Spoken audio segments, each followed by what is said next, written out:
Nos corredores dourados da corte real do Egito, uma encantadora história de amor digna de um conto de fadas surgiu entre a rainha Farida e o rei Farouk. Mas como esse casamento do século se tornou uma das histórias reais mais tóxicas já contadas. Como acabou esse casamento cruel da rainha Farida com Farouk, último rei do Egito?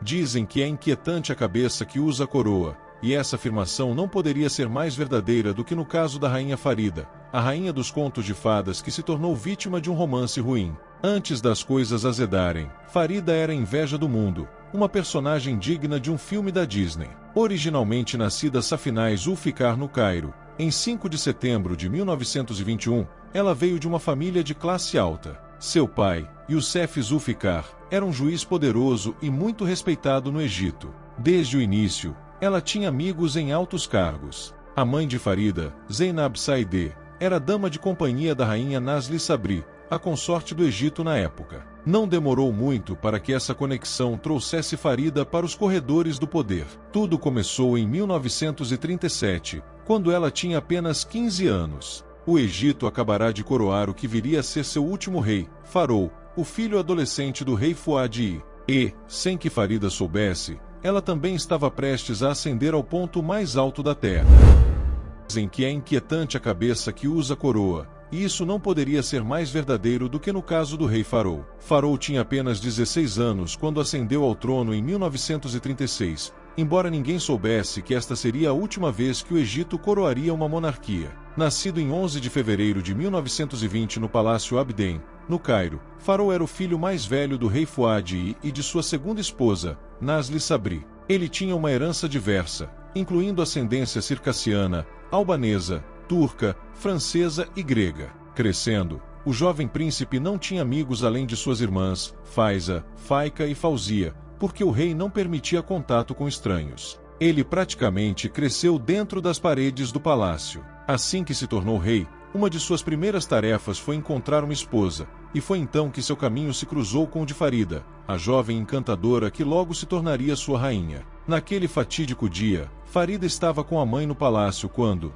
de repente, os olhos do rei pousaram sobre ela. Ele ficou imediatamente fascinado e não conseguia desviar o olhar. Tudo aconteceu muito rápido. Farou ficou tão hipnotizado por Farida que elaborou um plano que só um rei poderia executar. Ele fez sua mãe ligar para os pais da menina e informá-los que sua filha iria de férias com a família real para Sentemorites, junto com o novo rei e suas irmãs. A ideia era audaciosa, mas a rainha viúva tinha muito poder à sua disposição. Quando os pais de Farida se opuseram à ideia de tirá-la da escola, ela os intimou, alegando que era uma ordem real. Embora os pais de Farida fossem ricos e influentes, não podiam simplesmente contrariar uma ordem real, então permitiram que sua filha fizesse a viagem. Não há dúvida de que a viagem alterou totalmente o rumo da vida de Farida. O fluxo interminável de presentes e gestos românticos que se seguiu foi suficiente para passar a mensagem à jovem encantadora. Semanas após a viagem, Farou não conseguia tirar Farida da cabeça e logo apresentou uma proposta de casamento astuta. Farida, de apenas 15 anos, não ficou totalmente convencida com o fluxo desenfreado de presentes e flores do rei. Ela pediu algum tempo para pensar sobre isso, bem como para consultar seu pai. Quando Youssef Zulfikar soube que o rei queria a mão de sua filha em casamento, sua resposta foi imediata e desanimadora. Sem meias palavras, Zulfikar advertiu sua filha de que casar com Farou era uma ideia terrível. Não se tratava apenas de estarem apaixonados ou não. Casar com alguém da família real era um jogo perigoso, com o potencial de mudar totalmente a vida de Farida. Mais tarde, ela descobriria que seu pai estava certo, e o casamento se tornaria um erro que nunca deveria ter acontecido. Desde o início, havia sinais de que casar com Farou não era a melhor ideia. O rei adolescente do Egito não era exatamente o jovem mais desejável. Ele era conhecido por ser extremamente preguiçoso e mimado, e não levava seus estudos a sério. Uma vez, ele até foi reprovado no vestibular porque passou a noite anterior festejando em vez de estudar. Além disso, ele esperava que alguém lhe passasse as respostas no dia do teste. Farida também não era a primeira escolha de Farou. Na verdade, ela só se tornou uma opção depois que a primeira paixão do rei o rejeitou. Em uma tentativa de se recuperar do desgosto, ele acabou se voltando para Farida, bombardeando-a com atenção e presentes, apesar de não sentir tão profundamente por ela. Isso marcou o início de um relacionamento que afetaria profundamente ambas as partes, tornando-se um dos contos mais trágicos de romance real.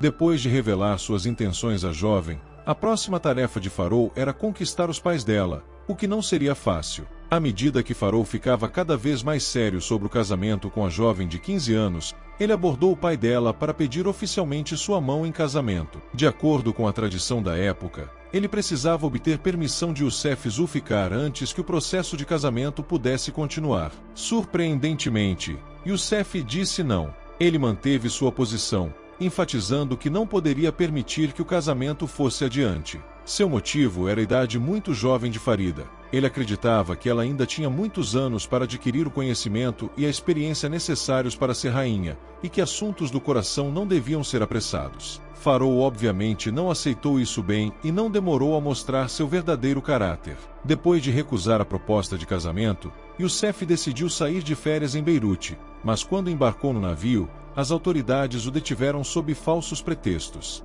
A identidade do verdadeiro responsável por essas ações era desconhecida, mas a intenção era clara. Farol obteria o consentimento de Youssef, fosse por meios amigáveis ou por intimidação. Após prender seu futuro sogro, Farol se encontrou com ele no Palácio Montaza para lhe dar um ultimato. Youssef poderia obter o cobiçado título de Pachá e se tornar um sogro real ou se preparar para uma vida de dor se continuasse a recusar a oferta. Não havia nada que Farol não estivesse disposto a fazer para conquistar Farida, e Youssef viu que não poderia detê-lo, então aceitou o acordo. Depois de conquistar o pai de Farida pela força, Farol decidiu convencer a jovem a ser sua noiva. Com recursos ilimitados à sua disposição, ele elaborou um plano brilhante. No dia em que Farida completou 16 anos, o jovem rei apareceu em sua festa em seu Alfa Romeo e propôs casamento a ela. Para adoçar o acordo, Farol ofereceu um dote de $50.000 junto com um enorme diamante de valor semelhante. Mas ele não parou por aí.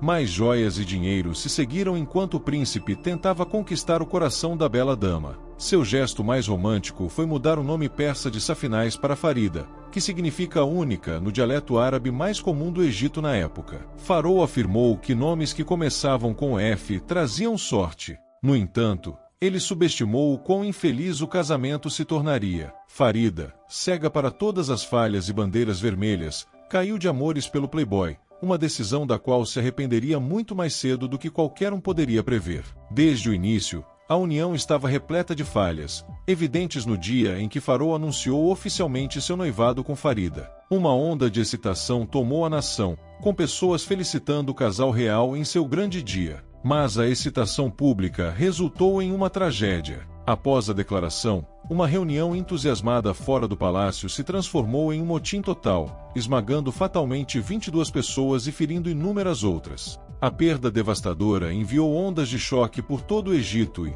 para muitos, parecia um sinal ominoso do universo de que problemas estavam se formando na Casa Real do Egito.